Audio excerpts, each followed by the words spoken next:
Ancient halls carved from living crystal stretched beyond mortal comprehension, their walls pulsing with energy signatures that had witnessed the rise and fall of countless civilizations. The ethereal collective had called an emergency session, for the first time in 3,000 standard cycles, and the gravity of this moment was not lost on any of the 8 species that governed the galaxy. Ambassador Vale of the Verdant Alliance felt her symbiotic plant companions shift nervously as she entered the council chamber.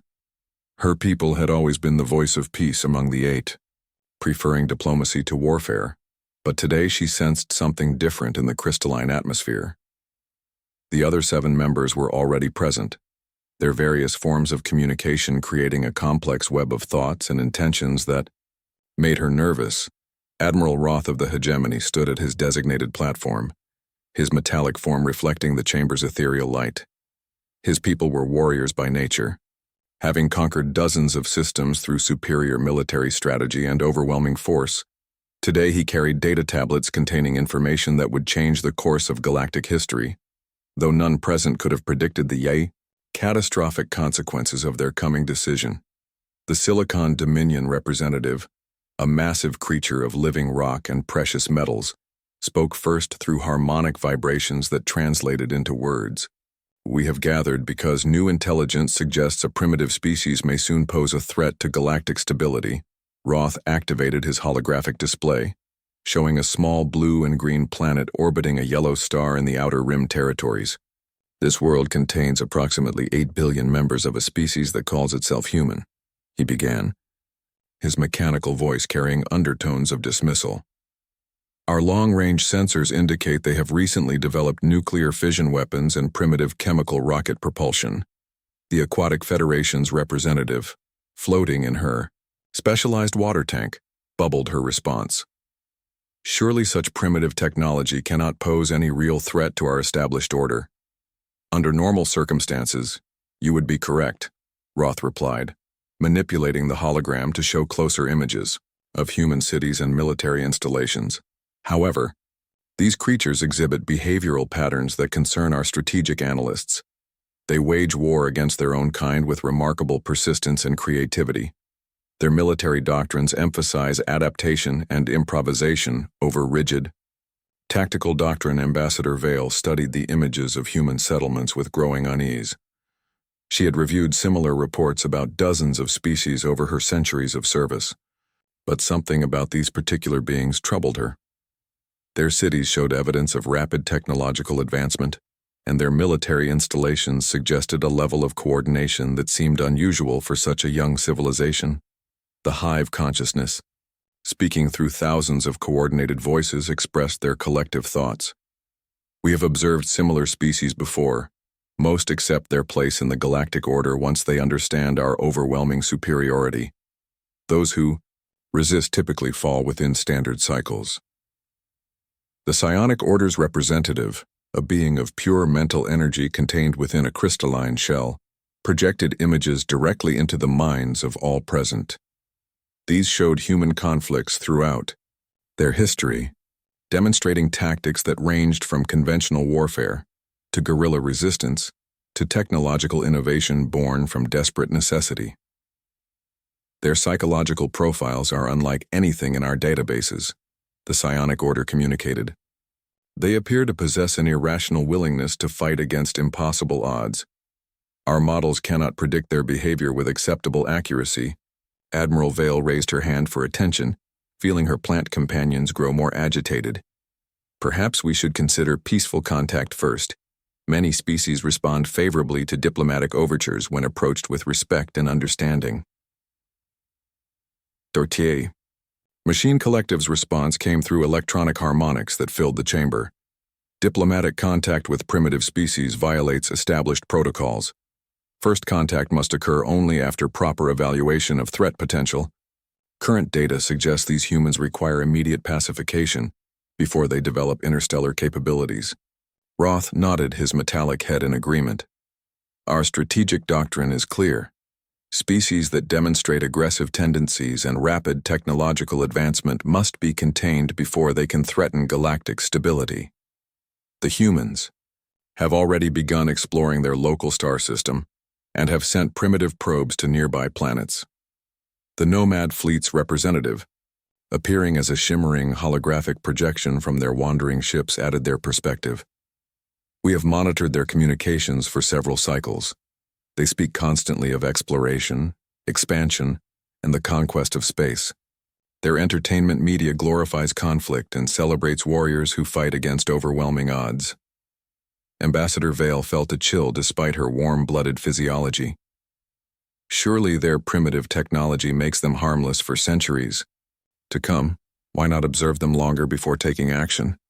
Because waiting allows them to develop capabilities we cannot predict, Roth responded firmly. Our analysis indicates they will achieve interstellar flight within 50 to 100 of their years. By that time, they may have developed weapons and tactics we cannot counter effectively. The Ethereal Collective, as the eldest and most powerful member of the Council, finally spoke through resonances that touched the souls of all present. We have maintained peace and order in this galaxy for millennia by preventing threats before they can manifest. The humans represent a clear pattern of aggressive expansion and technological innovation. Logic dictates they must be pacified before they can threaten our established civilizations. The vote proceeded with the formal efficiency that had governed galactic politics for thousands of years. The Silicon Dominion voted for pacification, citing the need for preventive action. The Aquatic Federation agreed, though with some reluctance. The Hive Consciousness voted unanimously across all their constituent minds. The Machine Collective calculated the risk factors and voted for immediate action. The Psionic Order supported the majority decision. The Nomad Fleets agreed, seeing humans as a potential threat to their freedom of movement. The Ethereal Collective cast their ancient vote for pacification. Ambassador Vale cast the sole dissenting vote, her plant companions withering slightly from the stress of opposing. The collective will. I believe this action will lead to consequences we cannot foresee, she stated formally. The humans deserve the same chance at peaceful development we have given to other species. Admiral Roth accepted the Council's mandate with satisfaction. The Crimson Armada will be dispatched immediately. We will offer the humans standard terms for surrender. If they refuse, pacification will proceed according to established protocols. Based on their technological level, we estimate the operation will be completed within 10 standard cycles. As the council session concluded and the various representatives returned to their respective domains, none could have imagined they had just made the most catastrophic decision in galactic history. The vote to pacify humanity would soon transform from a routine police action into a conflict that would shake the foundations of their ancient civilization. The Crimson Armada began preparations for departure, confident in their overwhelming technological advantage and centuries of successful pacification missions. Within days, they would learn that some species cannot be conquered, only awakened. Deep beneath the Colorado mountains, warning sirens pierced the quiet hum of the North American Aerospace Defense Command Center, as every screen in the facility simultaneously displayed the same impossible message. Captain Reed had been monitoring routine satellite traffic when the transmission arrived, bypassing every security protocol and appearing on systems that should have been completely isolated from external signals. The message was simple, direct, and terrifying. Primitive species of the third planet, your rapid technological advancement has been deemed a threat to galactic stability. You have 72 of your hours to surrender unconditionally and accept pacification. Compliance will result in preservation of your species under our guidance. Resistance will result in complete elimination. This is your only warning. Reed stared at the text, his coffee growing cold as the implications crashed over him like a tidal wave. Humanity's first contact with alien life was not the peaceful meeting of civilizations that scientists had imagined for generations. Instead, it was an ultimatum delivered with the casual efficiency of an extermination notice. Within minutes, similar transmissions appeared at every major military installation, government facility, and research center on Earth. The message arrived in every human language simultaneously, suggesting an intelligence network that had been observing humanity far longer than anyone had suspected. Television broadcasts were interrupted, internet services displayed the warning on every connected device, and even isolated research stations received the transmission through communication equipment that should have been incapable of receiving interstellar signals. President Hayes convened an emergency session in the White House Situation Room, where world leaders appeared via secure video links from their respective crisis centers. The Brazilian president spoke first, her voice tight with controlled panic. Our linguists confirm the translation is identical across all languages. Whatever sent this message has been studying us extensively. Prime Minister Chen from the European Federation leaned forward toward his camera. Our best estimates suggest this transmission required technology centuries beyond our current capabilities. The power requirements alone should have been impossible to achieve without massive infrastructure we would have detected.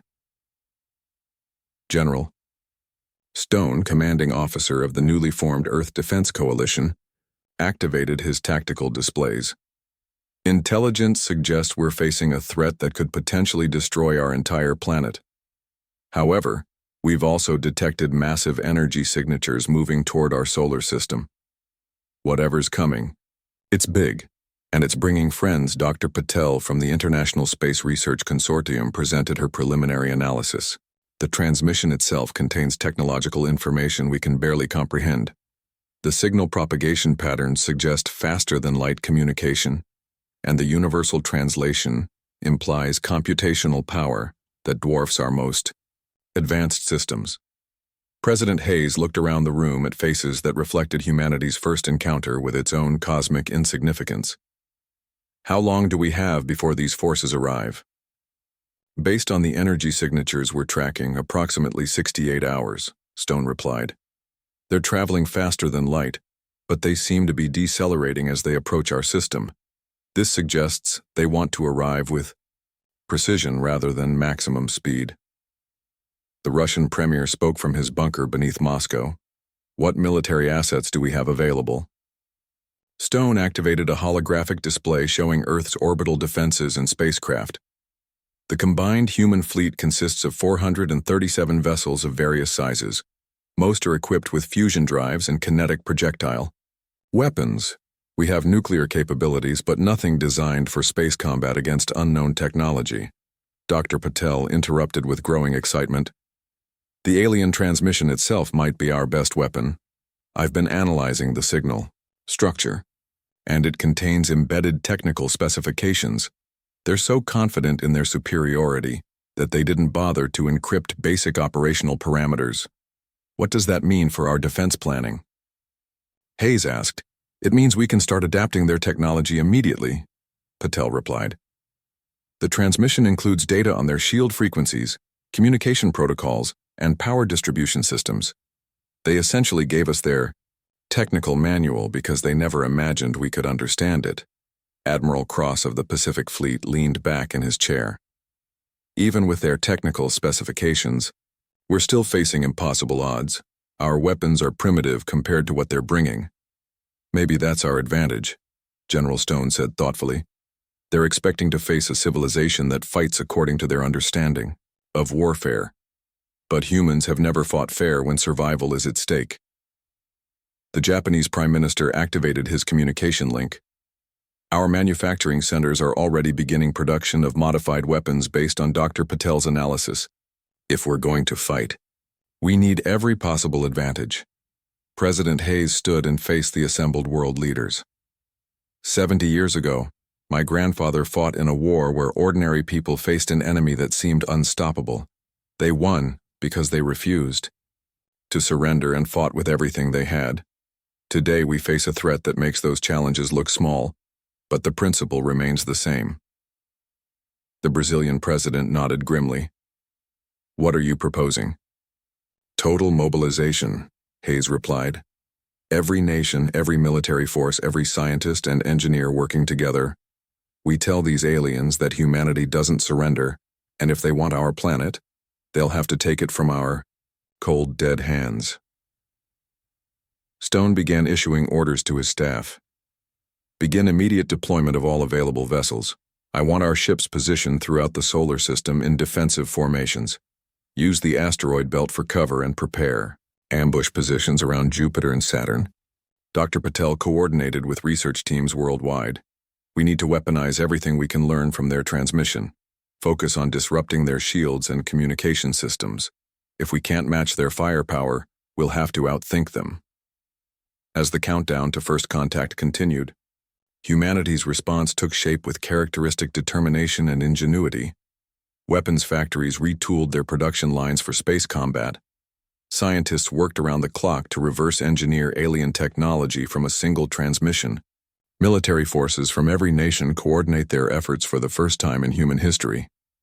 The alien fleet continued its approach, confident in their overwhelming technological superiority and expecting to find a terrified primitive species, begging for mercy. Instead, they would soon encounter something their ancient civilization had never faced.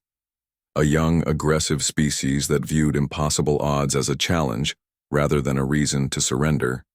Captain Reed watched the tactical displays showing human forces moving into position throughout the solar system. The odds were impossible, the enemy was unknown, and defeat seemed inevitable. But as he looked around the command center at men and women preparing to fight for their species' survival, he felt something the aliens had not calculated into their invasion plans. Humanity was ready for war.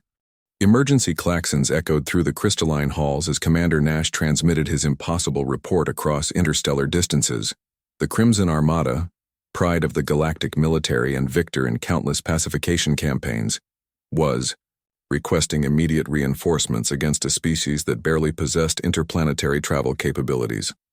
Admiral Roth received the transmission while reviewing routine administrative reports, expecting another confirmation of successful pacification. Instead, Nash's words shattered his understanding of military reality. Human forces have destroyed 17 of our battleships and captured 12 more. They're using our own technology against us in ways we never imagined possible. Request immediate tactical support and reinforcement fleet. The council chambers filled with chaos as representatives from 8 species struggled to comprehend reports that defied everything. They understood about warfare and civilization. The ethereal collective's ancient memory cores contained detailed records of every successful pacification mission over the past 3 millennia, but nothing in their vast database prepared them for Nash's continuing reports. The humans refused standard surrender protocols, Nash continued in his transmission. When we demand their submission, they respond with coordinated attacks on our supply lines. When we target their military installations, civilian populations evacuate successfully while their forces conduct guerrilla operations from hidden bases throughout their solar system. Ambassador Vale felt vindicated in her earlier opposition to the invasion, but took no satisfaction in being proven right.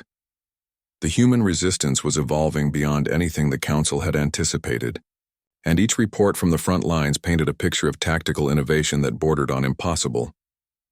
The Silicon Dominion's representative processed the incoming data with growing alarm. Our strategic models indicate the humans should have surrendered after losing 30% of their initial fleet. Instead, their remaining forces have increased their operational effectiveness by adapting captured alien technology to their existing weapon systems.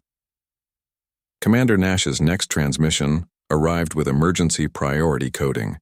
Human forces have begun offensive operations against our forward bases. They're using modified versions of our own shield technology to protect ships that shouldn't be capable of surviving in deep space. Recommend immediate withdrawal to defensive positions, Admiral. Roth felt his metallic frame vibrate with frustrated anger. The Crimson Armada has never retreated from a pacification mission. These primitives cannot possibly have the capability to threaten our established forces. The Aquatic Federation's representative bubbled nervously in her containment tank. Perhaps we underestimated their technological advancement. Our initial surveys may have been incomplete. No, interrupted the machine collective through their electronic harmonics. Our analysis was thorough and accurate. The humans are operating with technology equivalent to early interstellar civilizations, despite lacking the infrastructure to have developed such capabilities independently. The psionic order projected disturbing images directly into the minds of all council members. Human forces boarding disabled alien ships, reverse engineering captured technology in real time, and coordinating complex multi-vector attacks with precision that suggested collective intelligence rivaling their own hive consciousness. Nash's most recent report contained details that challenged every assumption about primitive species. Human engineering teams are improving our shield generators by incorporating principles we never considered. Their weapons modifications increase efficiency by factors our scientists deemed impossible. We're fighting an enemy that learns from every engagement and applies those lessons immediately. The hive consciousness spoke through thousands of coordinated voices. Such rapid adaptation suggests either external assistance or cognitive capabilities far beyond what our surveys indicated. No primitive species should possess the mental flexibility to reverse engineer advanced technology while engaged in active combat.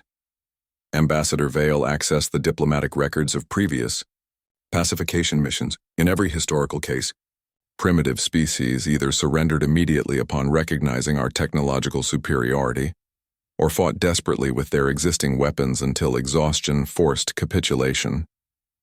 The humans appear to be following neither pattern. The Nomad Fleets' representative shimmered with agitation. Our scouts report human vessels appearing in sectors they shouldn't be able to reach. They've somehow acquired faster-than-light travel capabilities and are using them to strike at our supply convoys. Admiral Roth tried to maintain his composure as the strategic situation deteriorated beyond recognition. The humans cannot have developed interstellar travel independently. Someone must be providing them with advanced technology.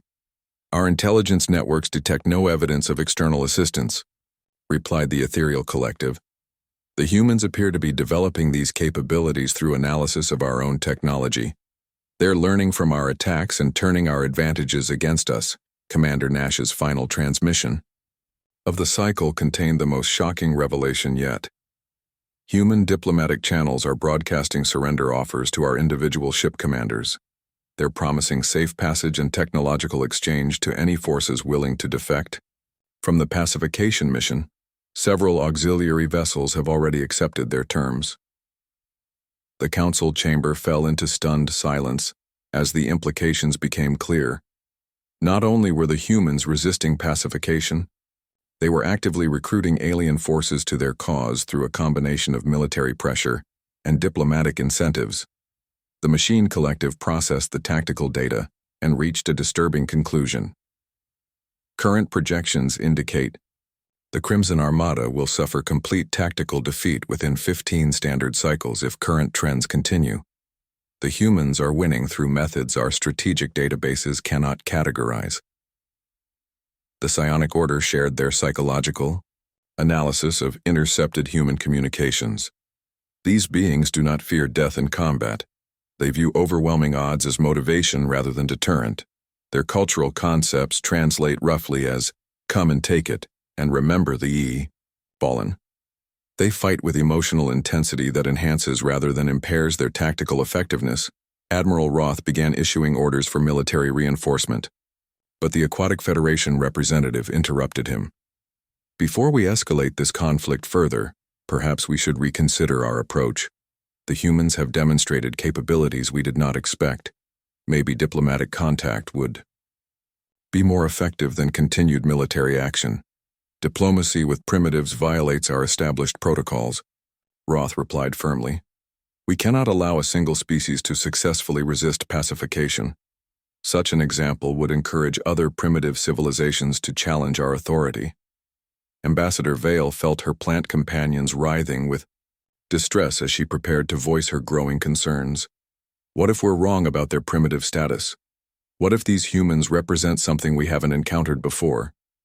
The Ethereal Collective's ancient consciousness stirred with the first hints of uncertainty they had experienced in millennia. The possibility exists that we have encountered a species whose development follows patterns unknown to our experience. Further analysis may be required before proceeding with escalation. Commander Nash's emergency signal arrived as the council debated their next move. Human forces are advancing toward our main supply depot.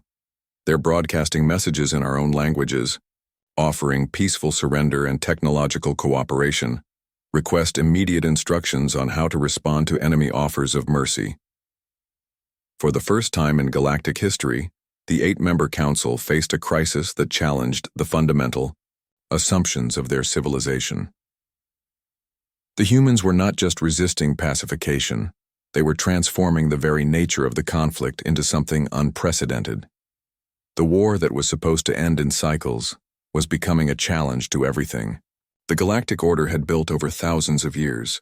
6 months after the first alien transmission reached Earth, Captain Torres led a fleet of modified human vessels through the void between stars, heading toward a target that should have been impossible for her species to reach.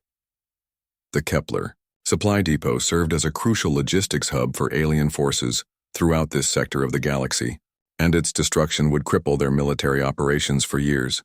Torres studied the tactical displays showing her mixed fleet of original human designs and captured alien technology.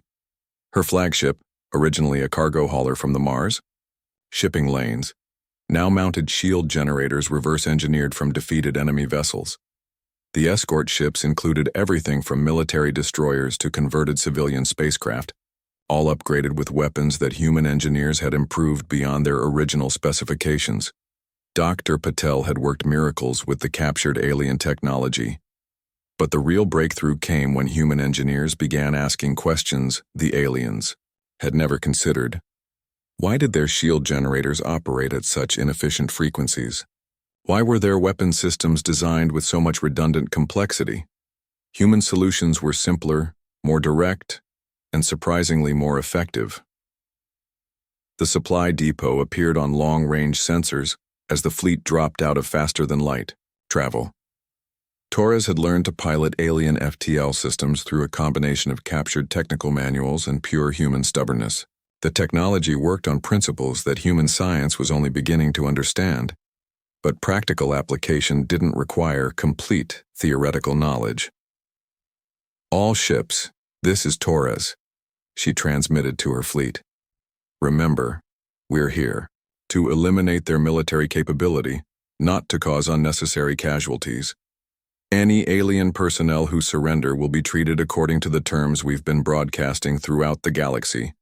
The human fleet approached the depot using tactics that blended traditional Earth naval doctrine with innovations born from months of space combat. Small, fast ships moved ahead as scouts, while heavier vessels prepared for the primary assault. Unlike the aliens' preference for overwhelming frontal attacks, the humans had developed a fluid combat style that emphasized mobility and adaptation. Alien defenders responded to the human approach with standard tactical doctrines that had worked successfully for thousands of years. Heavy battleships moved to block the most direct approach routes while smaller vessels attempted to envelope the human fleet from multiple directions. What they didn't anticipate was humanity's willingness to sacrifice expensive equipment to achieve strategic objectives. Torres ordered the first wave of attack ships to ram the alien defensive positions, their crews evacuating in specially designed escape pods just before impact.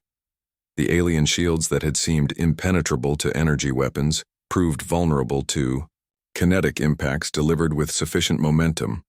Each successful ramming attack created gaps in the defensive formation that follow-up vessels could exploit. The second phase of the assault demonstrated human tactical innovation at its most effective. Instead of attempting to match the aliens' superior firepower, Torres deployed swarms of small vessels carrying nuclear mines disguised as space debris. The mines drifted past alien sensors undetected, then activated when proximity detectors registered nearby enemy ships. Alien commanders found themselves fighting an enemy that refused to engage according to established combat protocols. Human vessels would appear from unexpected vectors, deliver devastating attacks, and disappear before the aliens could coordinate effective responses. The humans used the depot's own infrastructure against its defenders, turning supply containers into improvised weapons and communication arrays into targets of opportunity. General Stone monitored the battle from Earth, coordinating with Torres through quantum communication links that Dr. Patel had developed from captured alien technology. "Torres, we're detecting alien reinforcements moving toward your position. Estimated arrival in 4 hours. Understood, General, Torres replied while directing her fleet through a complex maneuver that brought them within striking distance of the depot's main reactor complex. We'll be finished here long before they arrive. The human assault on the reactor facility showcased another advantage that the aliens had failed to anticipate. Human engineers understood industrial sabotage from generations of warfare on Earth. Instead of trying to destroy the massive structure through brute force, they targeted specific systems that would cause cascading failures throughout the entire installation. Torres led the boarding assault personally, wearing a modified alien environmental suit that human engineers had adapted for human physiology. The depot's interior corridors had been designed for various alien species but not for humans, giving the boarding parties advantages in mobility and tactical positioning. The alien defenders fought bravely, but found themselves facing opponents who combined superior numbers with intimate knowledge of their own technology. Human forces moved through the depot with precision born from studying captured technical specifications, while their alien opponents struggled to coordinate effective resistance in their own facility. The most shocking moment of the assault came when Torres broadcast surrender terms to the remaining alien forces, speaking in their own language through captured communication equipment. She offered safe passage to any personnel who laid down their weapons and cooperated with human evacuation procedures. "Your war is with our governments, not with individual soldiers," Torres announced throughout the depot. "Any alien personnel who surrender will be treated with the same respect we show our own people. We're fighting for our survival, not for conquest or revenge." The psychological impact of this offer proved as devastating as the physical assault. Alien forces throughout the depot began questioning the necessity of dying for a war that many were beginning to doubt. Humans were demonstrating a level of mercy and tactical sophistication that contradicted everything the aliens had been told about primitive species. Within 6 hours of the initial attack, the supply depot was completely under human control. Torres coordinated the evacuation of alien personnel, while her engineering team stripped the facility of anything useful for the human war effort. Advanced manufacturing equipment, technical, databases, and communication systems were loaded onto human transport vessels. The aftermath of the Kepler raid sent shockwaves throughout the galactic military establishment. Not only had humans successfully attacked a major alien installation, they had done so while minimizing casualties and offering mercy to defeated enemies. The tactical reports would revolutionize alien understanding of human capabilities. Dr. Patel's analysis of captured equipment from the depot provided humanity with technological advances that should have taken decades to develop independently. Advanced materials science, improved energy storage systems, and manufacturing techniques that would transform human industrial capacity. Torres prepared her fleet for the journey back to human space, carrying both the spoils of victory and several hundred alien prisoners who had accepted human surrender terms. The prisoners would be treated well and eventually released, but first they would witness human civilization and carry that knowledge back to their own people. General Stone received Torres's mission report with a mixture of satisfaction and concern. The humans were winning individual battles, but each victory brought them deeper into a conflict with an enemy whose full capabilities remained unknown. The success at Kepler would certainly prompt the aliens to escalate their military response. As the human fleet prepared to depart the captured depot, Torres broadcast one final message toward the approaching alien reinforcements. "We didn't start this war, but we'll finish it on our terms. Any forces willing to discuss peaceful resolution will be met with open hands. Any forces committed to continued aggression will discover that humans fight hardest when we're defending our freedom." The counterattack phase of humanity's war for survival had begun, and the galaxy would never be the same. Crisis alerts flooded the council chambers as reports arrived from 17 different sectors where human forces had achieved impossible victories. The 8-member alliance that had maintained galactic order for 3 millennia found itself questioning fundamental assumptions about warfare, technology, and the nature of civilization itself. Ambassador Vale of the Verdant Alliance stood before her fellow council members with documentation that would shatter their remaining illusions about the human conflict. Intelligence gathered, Over months of secret negotiations revealed truths that the military leadership had refused to acknowledge. The humans are not expanding through conquest, Vale announced, her plant companions practically glowing with agitation. Every system they've entered has been in direct response to our military actions. Their stated goal remains the same as it was during first contact. They want to be left alone to develop their civilization in peace. Admiral Roth's metallic frame sparked with frustrated energy. Impossible. Our scouts report human colonies being established throughout the Outer Rim territories. Their expansion threatens established trade routes and challenges our authority. Those colonies are refugee settlements, Vale replied firmly. Human civilian populations are evacuating Earth in anticipation of total war. They're not conquering systems. They're preparing for the possibility that their homeworld might be destroyed. The Aquatic Federation's representative bubbled nervously as she processed intelligence reports from her own sources. Our homeworld's orbital defenses detected human vessels in the system perimeter last cycle. They made no aggressive moves but disappeared before our forces could respond. How did they penetrate our security zones undetected? Commander Nash, recently promoted after Admiral Roth's defeat at the hands of human forces, transmitted his analysis from the field. Human tactics continue to evolve at rates that make strategic planning impossible. They appear to learn from every engagement and implement improvements across their entire fleet within cycles. We're fighting an enemy that becomes more dangerous with each battle. The Machine Collective processed vast amounts of combat data before reaching their disturbing conclusion. Statistical analysis indicates human forces achieve victory through adaptation rather than superior technology. Their initial technological level was accurately assessed. Their current capabilities result from modifications to captured equipment using principles we never considered. The Silicon Dominion representative, her crystalline structure flickering with uncertainty, shared intelligence that challenged everything the Council thought they knew. Economic analysis of human activities shows no evidence of resource acquisition typical of expansionist civilizations. Their industrial output focuses on defensive capabilities and infrastructure development rather than offensive weapons systems. The hive consciousness spoke through thousands of coordinated voices, sharing collective observations that painted an increasingly troubling picture. Human psychological profiles indicate genuine confusion about our hostility. Intercepted communications suggest they believe our pacification efforts are based on misunderstanding rather than calculated policy. They continue to offer peaceful resolution despite their military successes. Ambassador Vale activated a holographic display showing the results of months of secret diplomatic contact. I have been conducting unauthorized negotiations with human representatives. Their terms for ending the conflict are remarkably reasonable.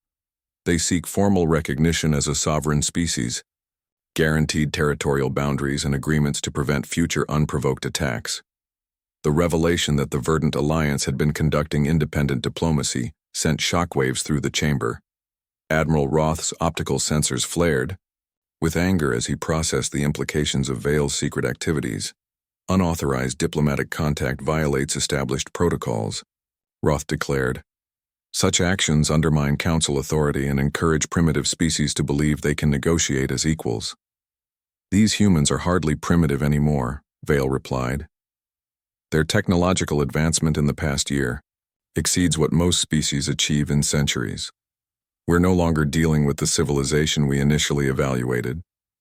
The psionic order projected disturbing images of human innovation that challenged alien understanding of technological development.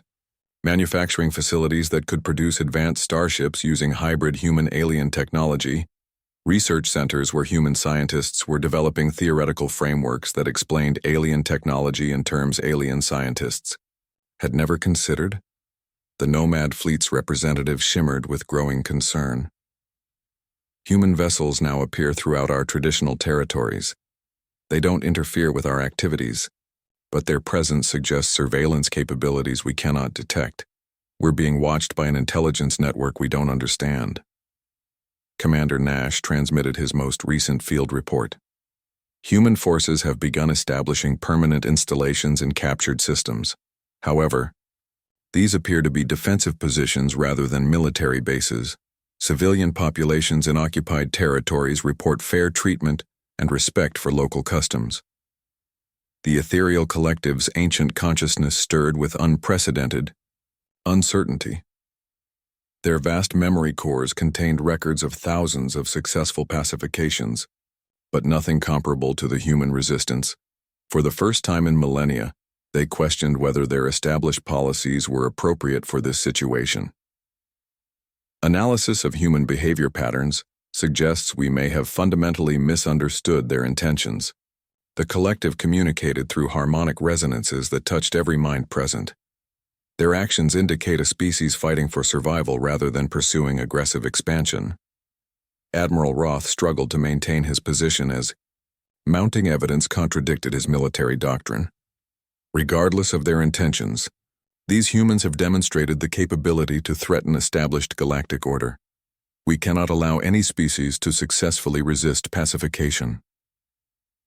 The Aquatic Federation's representative made a decision that would fracture the ancient alliance. The Federation formally withdraws from military action against the humans. Our analysis indicates this conflict threatens galactic stability far more than human expansion ever could. The announcement sent tremors through the council chambers, as the first member species officially broke ranks. The Aquatic Federation's withdrawal meant the loss of substantial naval forces and strategic positioning throughout several key systems. Ambassador Vale seized the moment to press her diplomatic initiative. The Verdant Alliance proposes immediate ceasefire negotiations with human representatives. Continued warfare serves no constructive purpose and risks escalating into a conflict that could destabilize the entire galaxy. The Silicon Dominion's representative processed the political calculations and reached a conclusion that surprised everyone. The Dominion supports diplomatic contact. Current strategic projections indicate military victory against the humans would require resources exceeding the value of preventing their expansion. The Hive consciousness experienced something unprecedented in their collective existence, disagreement among their constituent minds about the appropriate course of action. For the first time in their species' history, they abstained from a council vote. The machine collective calculated probability matrices and announced their withdrawal from active military operations. Continued warfare with the humans presents unacceptable risk-to-benefit ratios. Alternative strategies should be explored. Admiral Roth found himself representing an increasingly isolated military position as former allies reconsidered their commitment to the pacification mission. The hegemony will continue military operations with whatever forces remain committed to maintaining galactic order.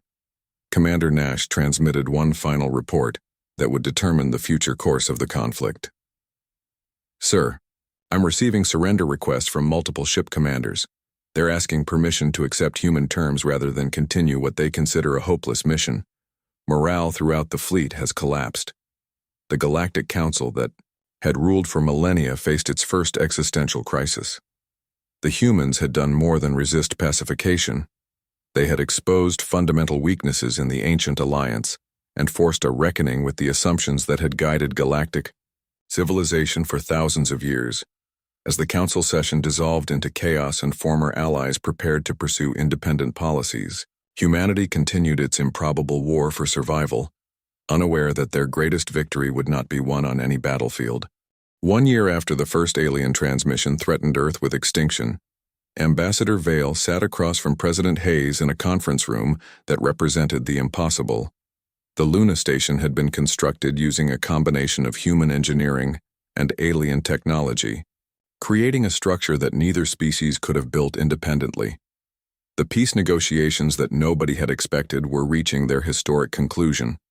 What had begun as a simple pacification mission had evolved into the most significant diplomatic revolution in galactic history, forcing 8 ancient civilizations to confront the reality that their understanding of the universe was fundamentally incomplete.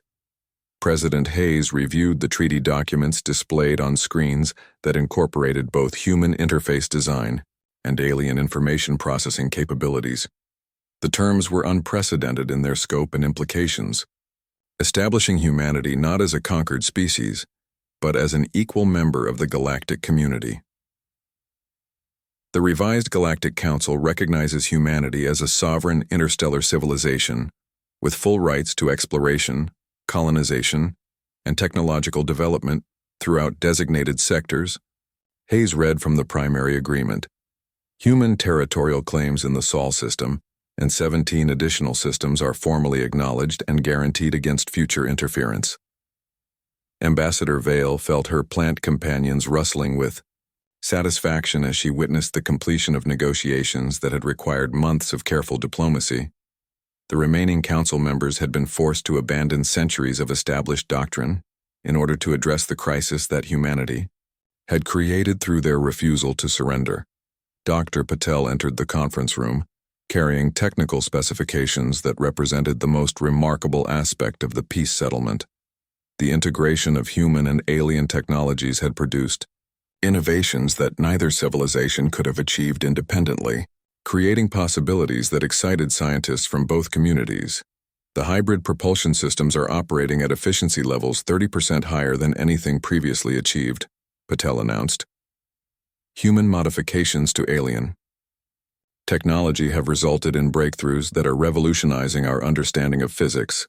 The joint research initiatives outlined in the treaty will benefit everyone involved. General Stone joined the meeting via quantum communication, link from his command center on Mars. The military commander who had led humanity's defense against impossible odds now found himself coordinating joint operations with former enemies. Captain Reed reports that the first mixed human-alien exploration fleet is ready for departure, Stone announced. The mission to investigate signals from outside known galactic boundaries represents exactly the kind of cooperation this treaty is designed to encourage. The irony was not lost on anyone present that the species the Council had tried to contain was now leading expeditions to expand the boundaries of known space. Human curiosity and drive for exploration, combined with alien technology and experience, created exploration capabilities that exceeded anything either civilization had possessed independently. Ambassador Vale accessed her diplomatic records to review the remarkable transformation that had occurred over the past year. The Verdant Alliance's formal proposal to include humanity in the Galactic Council passed by a vote of 6-1. Only the hegemony maintained their opposition to recognizing human sovereignty. President Hayes nodded grimly. Admiral Roth's faction continues to operate independently, but their forces are insufficient to pose a serious threat. Most of their former allies have either joined the new coalition or withdrawn from military operations entirely. The dissolution of the ancient 8-member council had created a power vacuum that the surviving species were still learning to navigate. The new galactic order emerging from the chaos placed greater emphasis on cooperation and mutual benefit rather than the rigid hierarchy that had dominated for millennia. Captain Reed arrived at Luna Station aboard the flagship of humanity's expanded fleet. The vessel represented everything remarkable about human adaptation and innovation, incorporating captured alien technology that human engineers had improved beyond its original specifications. The exploration mission is ready to launch, Reed reported to the assembled diplomats. We're carrying representatives from 5 different species, using technology developed through our joint research programs. Whatever we discover out there, we'll face it together. Dr. Patel shared her analysis of the technological revolution that had emerged from the conflict. Human engineering principles have transformed alien manufacturing processes. Their traditional emphasis on complexity and redundancy has been replaced by human preferences for efficiency and adaptability. The result is technology that performs better while requiring fewer resources. The transformation extended beyond mere technical improvements. The cultural exchange between humans and alien civilizations had created new perspectives on exploration, diplomacy, and cooperation that neither side had previously considered. Ambassador Vale reviewed the historical significance of what they had accomplished. For the first time in galactic history, a newly contacted species has achieved equal status through resistance rather than submission. The precedent will influence how we approach future first contact situations. President Hayes stood and walked to the observation windows overlooking the lunar surface. where construction crews from multiple species work together on expansion projects. Our children will grow up in a galaxy where humans are recognized as equals among the stars. That's worth every sacrifice we've made. The peace treaty included provisions for technology sharing, joint exploration missions, and cultural exchange programs that would benefit all participating species. Human colonies throughout the Outer Rim would serve as centers for cooperative research and development. General Stone provided the military perspective on the new arrangements. Joint defense agreements ensure that no single species will face the kind of unprovoked attack we experienced. The combined fleet capabilities of our alliance exceed anything that could threaten galactic stability. The exploration fleet that Reed commanded represented the future of galactic civilization. Ships designed using the best principles from multiple species, crewed by beings who had learned to work together despite fundamental differences in biology and culture. Dr. Patel activated displays showing the results of joint research initiatives, theoretical physics, engineering design, and exploration. Technology have all advanced more in the past year than in the previous century. Cooperation produces results that none of us could achieve independently. Ambassador Vale felt a deep satisfaction as she witnessed the completion of negotiations that validated her faith in diplomatic solutions. The species that had nearly been destroyed by the Council's arrogance was now leading the galaxy toward a more cooperative and prosperous future. As the exploration fleet prepared for departure, its mission carried symbolic importance beyond its scientific objectives. The joint expedition represented proof that former enemies could become allies when they recognized their common interests in advancing knowledge and ensuring mutual security. President Hayes signed the final treaty documents that would transform humanity from an isolated species to a leading member of galactic civilization. The signatures represented more than political agreements. They symbolized the evolution of galactic society toward principles of cooperation and mutual respect. The Council that had once voted to destroy humanity now found themselves learning from human innovations in technology, diplomacy, and exploration. The species they had dismissed as primitive had taught ancient civilizations new ways to understand the universe. Captain Reed's exploration fleet departed Luna Station carrying the hopes and dreams of multiple species, united in common purpose. Whatever challenges awaited them in the unknown regions beyond mapped space, they would face those challenges as partners rather than enemies. The galaxy that had nearly been torn apart by humanity's refusal to surrender had emerged stronger, more cooperative, and better prepared for whatever mysteries awaited discovery. Among the stars, the new galactic order built on the foundation of human resistance would endure for generations to come.